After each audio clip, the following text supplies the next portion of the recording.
मेरी माँ मुझसे हाथ जोड़कर माफ़ियाँ मांग रही थी। उन्होंने अपना दुपट्टा मेरे कदमों में रख दिया था और मुझसे कह रही थी कि बस एक बार मैं उन्हें माफ़ कर दूँ, वो आइंदा अपनी बहू के साथ ऐसी हरकत नहीं करेंगी। मगर इस बार मुझे इन पर रहम नहीं आया था। मैंने बिना दुपट्टे के ही माँ को अपनी गाड़ी में बिठा लिया था। इनकी आंखों से बहते आंसू भी मुझे दिखाई नहीं दे रहे थे। मैं बस अपनी गाड़ी की तेज़ रफ्तारी से सड़कों पर दौड़ा रहा था और मैंने गाड़ी की ब्रेक यतीम खाने के सामने जाकर लगाई थी। मैंने नम आंखों से अपनी माँ की जानब देखा था और गाड़ी का डोर खोलकर गाड़ी से बाहर निकाल के ले आया था। दूसरी जानब दरवाज़ा खोलकर अपनी वालदा को गाड़ी से नीचे उतार कर डिग्गी से इनका सामान उतारा और इन्हें यतीम खाने छोड़ आया था। इस वक्त मेरे इस अमल को देखने वाले शायद मुझे बेहिस नाफरमान बेटा समझते होंगे। हाँ, मैं बेहिस हूँ, नाफरमान भी हूँ। मुझ जैसे बेटे को मर ही जाना चाहिए। लेकिन जो कुछ मेरी माँ ने मेरी बीवी के साथ किया था वो सुनकर आप कांप जाएंगे। वो हॉस्पिटल में इस वक्त ज़िंदगी और मौत की जंग लड़ रही थी। मुझे इस वक्त इनके पास होना चाहिए था, मगर फिर भी अपनी वालदा से सच पूछ रहा था। ये बात तो मेरी माँ भी जानती थी, लेकिन इनकी चुप इन्हें मुजरम साबित कर रही थी। मर्द एक ऐसी हस्ती है कि जब शादी कर ले तो इसके लिए इंसाफ करना बेहद मुश्किल हो जाता है। ये फैसला करना कि बीवी के हकूक़ का ख्याल रखे या माँ के हकूक़ का। मैं खाली सड़क पर अंधाधुंध गाड़ी चला रहा था। मेरी गुज़श्ता ज़िंदगी के सारे लम्हात गुजरने लगे। रिजवाना को मेरी वालदा ने मेरे लिए पसंद किया था। वो इनकी सकी भतीजी थी। मेरी वालदा ने बड़े चाव और मोहब्बत से धूमधाम से मेरी शादी रिजवाना से की थी। शादी की रात मेरी बीवी बहुत चुप चुप सी थी। हालांकि मेरी जी कज़न हमेशा हंसती मुस्कुराती रहती थी, लेकिन इस वक्त बिल्कुल चुप थी। मैं शुरू से ही किसी भी कज़न से ज़्यादा बेतकल्लफ न था। वजह यह थी कि मैं अपने वालिदैन का इकलौता बेटा था, इसलिए अकेला रहने की वजह से मेरा मिजाज तन्हाई पसंद था। मेरा ज़्यादातर वक्त घर पर ही मेरी वालदा के साथ गुजरता था। मुझे ज़्यादा लोगों की गैदरिंग बिल्कुल भी पसंद ना थे और लड़कियों में भी दिलचस्पी ना होने की बराबर ही थी। मामू की घर भी मैं कम ही जाता था, लेकिन जब कभी भी मेरा वहाँ जाना होता मैं रिजवाना को हंसते मुस्कुराते ही देखता था। मेरे मामू का घर काफ़ी बड़ा था। सब मामू के अलग अलग पोर्शन थे, लेकिन सबके बच्चे आपस में एक दूसरे के घरों में घूमते फिरते नजर आते थे। मेरी वालदा पैसे के मामले में भाइयों से ज़्यादा ठीक ठाक थी, इसलिए जब भी मेके जाती तो सभी इनके आगे पीछे ही रहते थे। मेरी वालदा भी अपने मेके में जाकर अपने नाज नखरे उठाती थी, लेकिन कभी मेरी फूफो से सीधे मुंह बात तक नहीं की थी। अव्वल तो वो हमारे घर ही बहुत कम आती थी। बस एक ही फूफो थी। मेरे धधियाल के नाम पर दादा दादी वफात पा चुके थे और बाबा का फूफो के अलावा और कोई बहन भाई भी ना था। जब भी महीनों बाद चंद घंटों के लिए आती तो मेरी वालदा का मिजाज ख़राब रहता। मेरी वालदा इनसे सीधे मुँह बात तक ना करती थी। फिर तो फूफो ने हमारे घर आना और भी कम कर दिया था, लेकिन वालिद के इंतकाल के बाद वो कभी नहीं आई थी। मेरी वालदा ने मेरी शादी पर भी बस एक कार्ड ही इनकी घर भिजवाया था, लेकिन फूफो के घर से मेरे कोई भी मेरी शादी पर नहीं आया था और मेरी वालदा को परवाह तक ना थी। रिजवाना सब कज़नों में खूबसूरत थी, इसलिए मेरी वालदा को मेरे लिए पसंद आ गई थी। फिर मेरी वालदा माली हालात में भी अच्छी थी, इसलिए रिश्ते से इनकार का सवाल ही पैदा नहीं होता था। मेरी बीवी सजे संवरे रूप में मेरे सामने बैठी थी, जो कि मेरी वालदा की दिली पसंद थी। मैं शादी से पहले मोहब्बत का कायल ना था, या यूँ कहिए कि मैं एक प्रैक्टिकल सोच का मालिक था। मेरा रुझान कारोबार की तरफ ज़्यादा था। अपने वालिद की गारमेंट फैक्ट्री को मैंने बहुत कम अरसे में बहुत कामयाब बना दिया था, लेकिन बहरहाल शादी के हवाले से जो जज्बात सबके होते हैं, मेरे भी थे। रिजवाना मुझे कभी बुरी नहीं लगी थी। फिर बीवी हसीन हो तो शोहर के दिल में घर भी बहुत जल्द कर जाती है। मैंने रिजवाना को सोने के कंगन पहनाए थे। मुझे लगा वो इन कंगन को मुस्कुरा कर देखेगी, अपनी पसंदीदगी का इजहार करेगी, लेकिन वो बिल्कुल बेतासर से मेरे सामने बैठी थी। मैंने कहा, बहुत खूबसूरत लग रही हो। मेरी तारीफ पर भी इसके चेहरे पर ना मुस्कुराहट सजी थी और ना ही फितरी हया का कोई रंग, जो मैं देखना चाहता था। इसका चेहरा आज की रात की हर हसीन जज्बे से आरी था। न जाने क्यों मेरे दिल से एक ख्याल सा गुजरा। जिस ने मुझे बेचैन सा कर दिया था। मैंने कहा, रिजवाना तुम खुश तो हो? मेरी बात पर इसने एक नज़र उठाकर मेरी तरफ देखा था। इसकी नज़रें मुझसे मिली थीं और इसने कहा, जी। पर न जाने क्यों मैं इसके जवाब पर मुतमिन नहीं था। मेरे अगले सवाल पर वो ज़रूर घबरा सी गई थी। मैंने कहा, क्या तुम किसी और को पसंद करती थी? इस पर बरजस्ता मेरी जानब देखा था। मेरी सोच भी आम मर्दों जैसी ही थी कि मेरी बीवी की ज़िंदगी के साथ साथ दिल पर भी मेरा ही मुकाम हो। वह नज़र चुरा कर कहने लगी, अगर आप पसंद ना होते तो मैं इस वक्त आपके सामने ना बैठी होती। रिजवाना के जवाब ने मेरे बेचैन दिल को कुछ करार सा दिया था। मैंने इसका हाथ थाम लिया। मैंने कहा, फिर तुम्हारी खामोशी की क्या वजह है? कहने लगी, आप जानकर क्या करेंगे? मैंने कहा, फिर भी मैं जानना चाहता हूँ। तो मुझे कहने लगी कि देखें इरफान, मुझे ये बताइए कि मेरी इस घर में हैसियत क्या होगी? इसका लहजा और अंदाज़ खासा संजीदा था। मैंने कहा, ये कैसा सवाल है? तुम मेरी बीवी हो, मैं तुम्हारी हैसियत भी वही होगी। बस अम्मी का बहुत ख्याल रखना। इनके किसी मामले में तुम कुछ मत कहना, वो जो तुम्हें कहें वो मान लिया करना। मैंने वही रस्मी से जुमले दोहराए थे जो ज़्यादातर मर्द कहते थे, लेकिन मेरी बात पर वो हंसने लगी। मुझे इसके हंसने पर हैरत थी। मैंने इसे कहा कि ऐसा कुछ नहीं था। जिस बात पर वो हंसने लगी थी, कहने लगी, अभी तो आप कह रहे थे कि तुम्हारी मेरे घर बीवी की अहमियत है और दूसरे लम्हे आप मुझे कह रहे हैं कि आप मुझे वालदा का गुलाम बना कर रहना है, इनके सामने सर झुकाए रखना है। इस बात को सुनकर तुम्हें कुछ गड़बड़ाहट से आ गया। मैंने कहा, अम्मी तुम्हें इतनी चाहत से लेकर आई हैं, तुम्हें गुलाम तो नहीं बनाएंगी ना? वो मेरी बात पर तंजिया मुस्कुराई थी, लेकिन बोली कुछ नहीं। अगली सुबह जब मेरी आंख खुली, रिजवाना कमरे में नहीं थी। मैं नहा धोकर किचन में आया तो वो नाश्ता बना रही थी। मुझे ये देखकर हैरत हुई थी। मैंने कहा, तुम नाश्ता क्यों बना रही हो और अम्मी कहाँ हैं? वो कहने लगी, कोई बात नहीं, मुझे चंद दिन बाद भी घर संभालना ही था। फिर आप तो जानते हैं कि फूफो के मिजाज को, वो कहाँ किसी को अहमियत देने की आदी हैं। इन्हें तो बस ये शौक़ है कि इनके ही नाज नखरे इस उम्र में भी उठाए जाएं।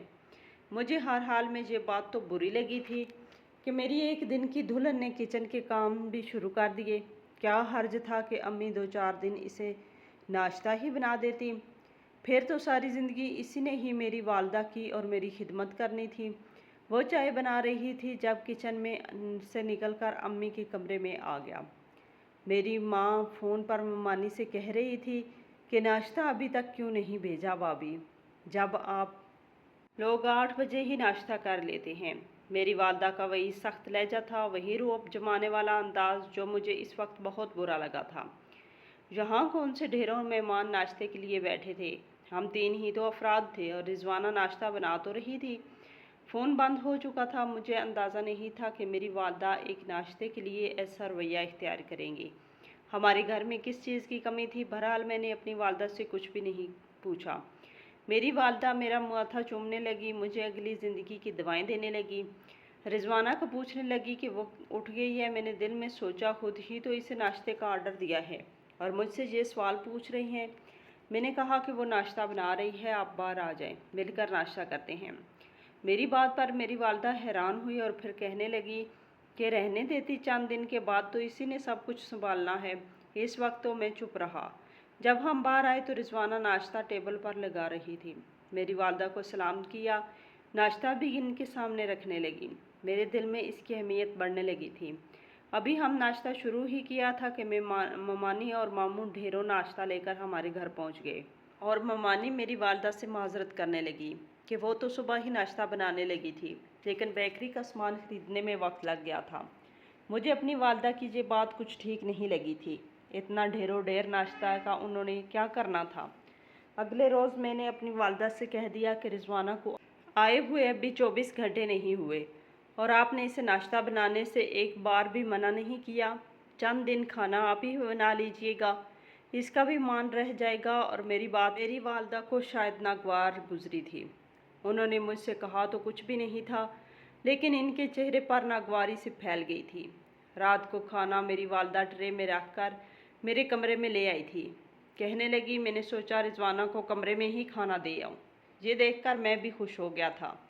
चलो, मेरी वालदा ने मेरी बीवी को अहमियत तो दी थी। پھر امی مجھ سے کہنے لگی، عرفان تم بہو کو آرام سے کھانا کھانے دو اور تم میرے ساتھ آ کر باہر کھانا کھا لو۔ یہ بات میری سمجھ سے باہر تھی۔ رضوانہ نے اس بات کو اتنی اہمیت نہیں دی تھی۔ مجھ سے کہنے لگی کہ یہ کھانا آپ پہلے پھپھو سے کہیں کہ کھا کر دکھائیں۔ میں نے کہا، یہ کیا بات ہوئی؟ ایک تو میری والدہ تمہارے لیے کھانا بنا کر لائی ہیں اور تم ہو کہ نخرے کر رہی ہو۔ وہ کہنے لگی، اس کھانے میں کچھ ملا ہوا ہے، اس لیے پہلے اسے پھپھو کھا کر دکھائیں اور پھر میں کھاؤں گی۔ وہ میری والدہ پر الزام لگا رہی ہے۔ میری والدہ کہنے لگی، اس بات کا کیا مقصد ہے؟ کہنے لگی، یہ مجھے آپ کھا کر دکھائیں، آپ کو آپ کے سوال کا جواب خود ہی مل جائے گا۔ میں نے کہا، امی آپ یہ کھا کر دکھائیں، میں نے ایسا بھی کیا کیا؟ میری بات پر میری والدہ کچھ گھبرا سی گئی تھی۔ انہوں نے ایک نوالا توڑا اور جیسے ہی سالن لگا کر کھایا تو سی سی کرنے لگی۔ ایک پل میں ان کا چہرہ سرخ ہو گیا تھا۔ وہ فوراً سے پانی پینے لگی، لیکن ان کی مرچوں سے بری حالت تھی۔ وہ کمرے سے باہر نکل گئی۔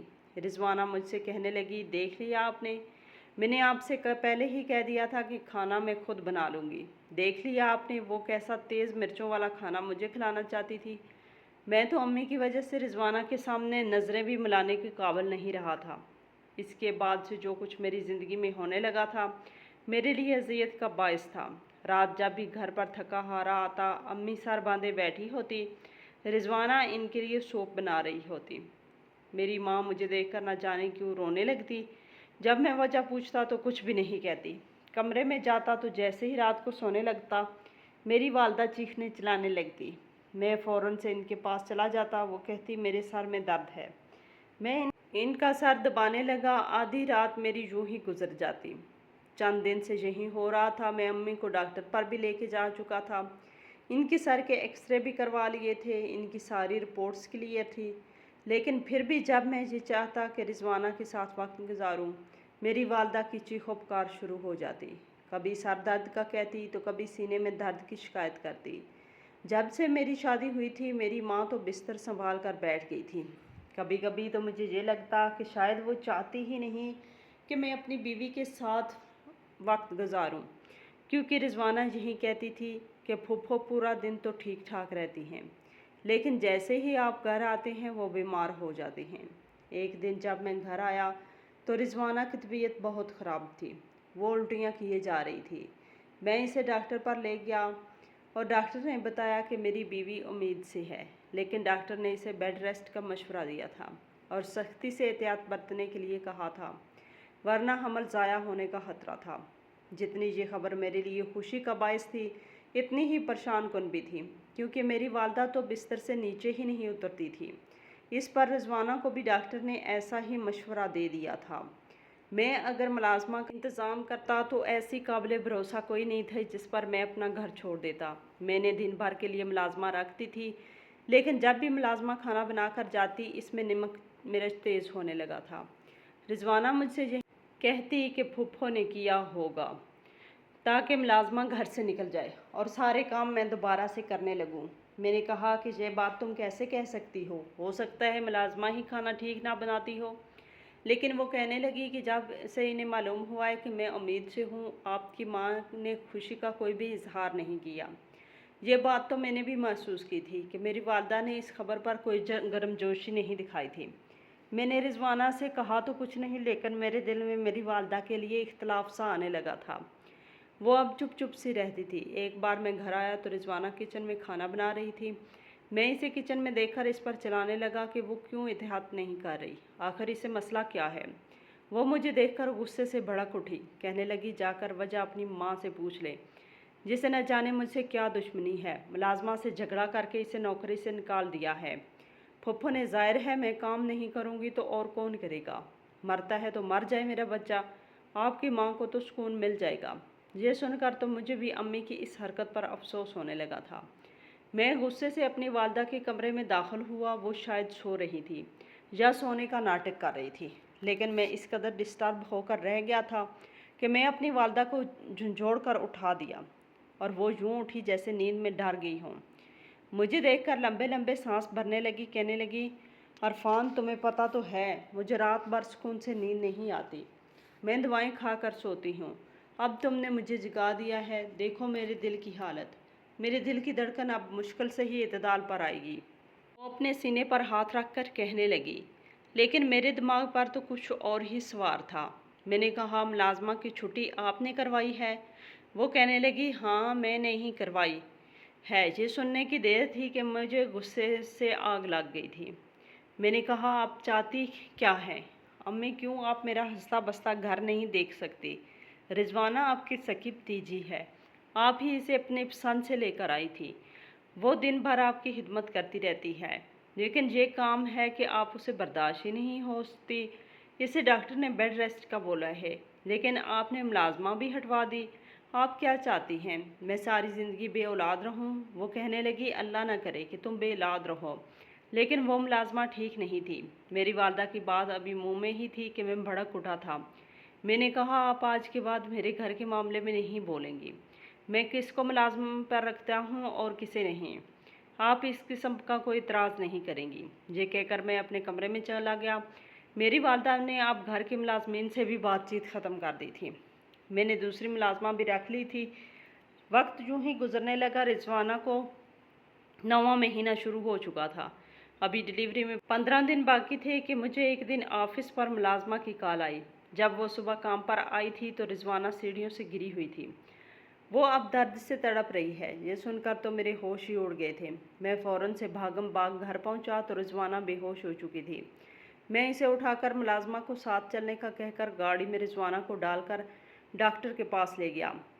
मेरी माँ इस वक्त सहन में परेशान सी खड़ी थी। मैं जल्दी से हॉस्पिटल पहुंचा। रिजवाना को जल्दी से ऑपरेशन थिएटर में ले जाया गया था। मुझसे मुलाजमा कहने लगी कि जब वो घर पहुंची थी तो रिजवाना सीढ़ियों से गिरी हुई थी, दर्द से तड़प रही थी और मेरी वालदा इसके पास खड़ी इसकी बेबसी का तमाशा देख रही थी। ये सुनना था कि मेरा गुस्से से बेकाबू हो गया था। इस पर डॉक्टर ने मुझे ये खबर सुना दी कि या तो बच्चा बचेगा या माँ। इस खबर ने तो मेरी सोच ने समझने की सलाहियत ही ख़त्म कर दी थी। मैं घर गया और अपनी वालदा से कहा, क्या उन्होंने रिजवाना को सीढ़ियों से धक्का दिया था? मेरी बात पर उन्होंने कोई जवाब नहीं दिया। मैंने कहा, मुबारक हो आपको, आपका मकसद पूरा हो गया है। मेरा बच्चा मर जाएगा, फिर आप इसकी मैयत पर खड़ी होकर जश्न मनाना। मैं गुस्से से बफर कर बोला था, लेकिन वो कुछ नहीं बोली। इनकी खामोशी मुझे मज़ीद पागल करने लगी थी। मैंने इनके कपड़े बैग में रखे और इन्हें हाथ से पकड़कर घर से बाहर ले गया। मुझे अपने घर में ऐसी माँ की कोई ज़रूरत नहीं थी जो मेरी ही बीवी और बच्चों की दुश्मन बन जाए। इनकी चुप इस बात का एतराफ़ थी कि उन्होंने ही मेरी बीवी को धक्का दिया था। मैंने यतीम खाने छोड़ आया था। इसके बाद जब हॉस्पिटल पहुंचा तो डॉक्टर ने कहा कि मुबारक हो, आपकी बीवी और बच्चा दोनों ही ठीक है। अल्लाह ने आपको बेटे से नवाजा है। ये सुनकर मैं बहुत खुश था। जब मैं कमरे में रिजवाना से मिलने गया तो वो रो रही थी। कहने लगी कि फुप्पो कहाँ है? मैंने कहा, जहाँ उन्हें होना चाहिए। मैं जानता हूँ कि उन्होंने ही तुम्हें धक्का दिया होगा, वरना मेरे बच्चे की दुश्मन थी। मेरी बात सुनकर रिजवाना रोने लगी। कहने लगी, मुझे माफ़ कर दो अरफान, मैंने आपसे झूठ बोला था और अब तक झूठ बोलती आई थी। फुप्पो मुझे कुछ नहीं कहती थी, बस मेरा ही रवैया इनके साथ ठीक ना था, क्योंकि वो मेरे घर आकर मेरी माँ पर रौब जमाती थी। मेरी माँ मजबूरन इन्हें पूछती, इनकी औभगत करती, इसलिए इनकी बुराइयां भी करती थी। मेरे दिल में भी फुप्पो के लिए नफ़रत बढ़ने लगी थी। फिर जब मैं शादी होकर यहाँ आई तो मेरे अंदर बदले की आग से भड़क उठी थी। जो कुछ वो मेरी माँ के साथ करती रही, मैं भी इस बात का बदला लूँगी। वो खाने में मिर्च मसाले नहीं तेज़ करती थी, बल्कि मैं ही करती थी। वो मेरे रवैये से दिल बर्दाश्ता होकर बीमार रहने लगी थी। मुझे इसी बात की सज़ा मिली।